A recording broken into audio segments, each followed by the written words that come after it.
Good morning. I want to talk to you about the fundamentalist controversy of the late 19th century and early 20th century. I'm not going to get into the famous tests such as the state of Tennessee versus John Scopes in 1925, or even Buck versus Bell in 1927. Those tests were the emergence of liberal and modern ideals in the church and society. The outcomes, unfortunately, paved the way for future tests, such as Roe versus Wade. The Scopes case furthered the ideas of Darwinism. The Bell case promoted eugenics, which was basically an attempt for man to do what only God should do in deciding who is entitled to life. Darwinism led to other less desirable theories. Belief in a hierarchical system of evolution placed Caucasians at the highest form of evolution and restricted those of white American and Western European origins, restricted it to those. Evolution led to human experimentation, eugenics, and the ideas of racial purity.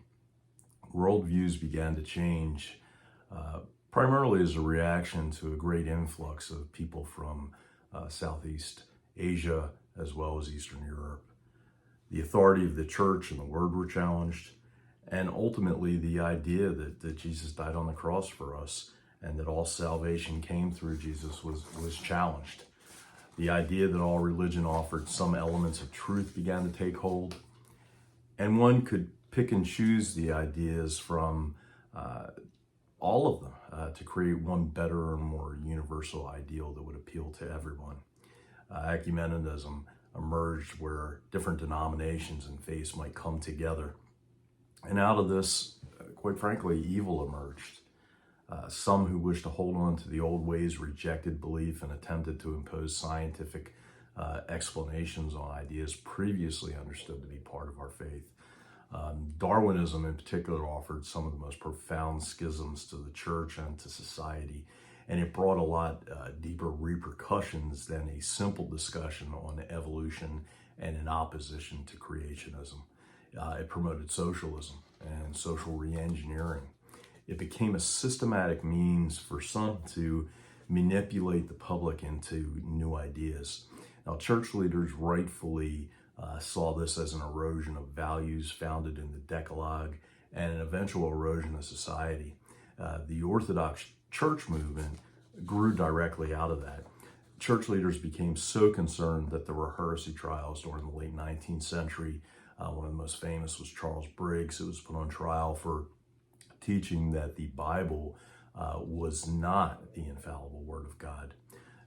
J. Grisham Machen became disenfranchised by an emerging liberalism and left Princeton to found Westminster Theological Seminary. He ultimately became the founder of Orthodox Presbyterianism.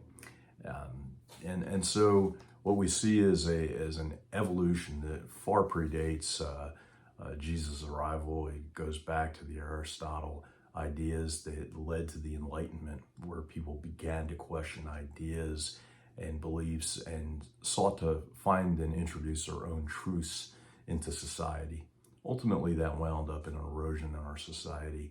And we are continuing to see that to this day, where people are finding new ideas, new radical ideas to challenge societal norms and continue to erode the church. There's a lot to dig into this, and I look forward to further discussion on each one of the elements that I introduced in my discussion this morning. Thank you.